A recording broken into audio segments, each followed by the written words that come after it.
હવામાન વિભાગની ચેતવણી બાદ દક્ષિણ ગુજરાતમાં વરસાદનું પ્રમાણ વધ્યું છે। સુરત શહેરમાં સવારથી જ ધોધમાર વરસાદ વરસી રહ્યો છે, જેના કારણે શહેરના અનેક નીચાણવાળા વિસ્તારોમાં વરસાદી પાણી ભરાઈ ગયા છે। હવામાન વિભાગે આગામી 24 કલાકમાં વધુ વરસાદની આગાહી કરી છે। આ સ્થિતિ વચ્ચે મહાનગરપાલિકા કમિશનર એમ નાગરાજને સરપ્રાઇઝ મુલાકાત લઈને ઉધના વિસ્તારની પરિસ્થિતિનું નિરીક્ષણ કર્યું હતું। તેમણે પાણી ભરાયેલા વિસ્તારોમાં તાત્કાલિક નિકાલની કામગીરી તેજ કરવા અને રાહત સામગ્રી ઝડપથી પહોંચાડવા કડક આદેશ આપ્યા હતા। કમિશનરે તમામ અધિકારીઓને ફિલ્ડમાં રહી કામગીરી કરવા સૂચના આપી છે। પમ્પિંગ સ્ટેશનોને સતત ચાલુ રાખવા, ડ્રેનેજ સિસ્ટમ સાફ કરવા અને નાગરિકોની સમસ્યાઓનો ઝડપી ઉકેલ લાવવા તંત્રને એલર્ટ કરવામાં આવ્યા છે। નાગરિકોએ બિનજરૂરી મુસાફરી ટાળવા, સલામત સ્થળે રહેવા અને કટોકટી માટે 108, 101 જેવા હેલ્પલાઇન નંબરોનો ઉપયોગ કરવા માટે અપીલ કરવામાં આવી છે। ગઈકાલથી 3 દિવસ સુધીનું જે આગાહી છે એની અંદર ખાસ આજનું 6 કલાકનું રેડ એલર્ટ અત્યારે ચાલી રહ્યું છે। એને આપણે જોઈ શકીએ કે દરેક શહેરના તમામ વિસ્તારોમાં વરસાદ પડી રહ્યો છે અને ઉપરીવાસમાં પણ જે વરસાદ અત્યારે પડી રહ્યો છે પલસાણા અને ગ્રામ્ય વિસ્તારમાં, તો કલેક્ટર ઓફિસના સંકલનથી એનું મોનિટરિંગ કરવામાં આવી રહ્યું છે અને ખાડીના લેવલનું પણ મોનિટરિંગ કરવામાં આવી રહ્યું છે।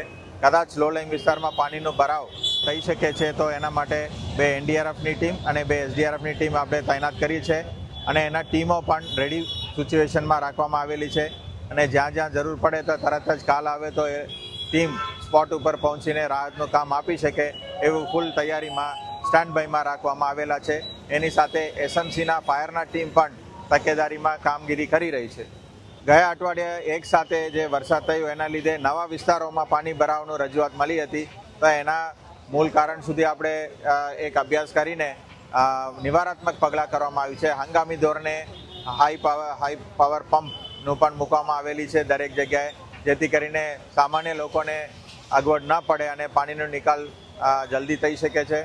અને કાડીનું પણ ભીમરાડ કાડીનું પણ આપણે જે કચરો ભરાયેલું હતું એને સાફ કરીને વેન સાફ રાખવામાં આવેલું છે અને લાંબા ગાળાની આયોજનમાં સ્ટોર્મ ડ્રેઇનનું કેપેસિટી વધારવા માટે અને અત્યારે ક્લાઇમેટ ચેન્જના લીધે જે અનપ્રિડિક્ટેબલ રેઇન આવે છે એના પાર કરવા માટે આપણે કેપેસિટીને ખૂબ વધારવાની જરૂર છે।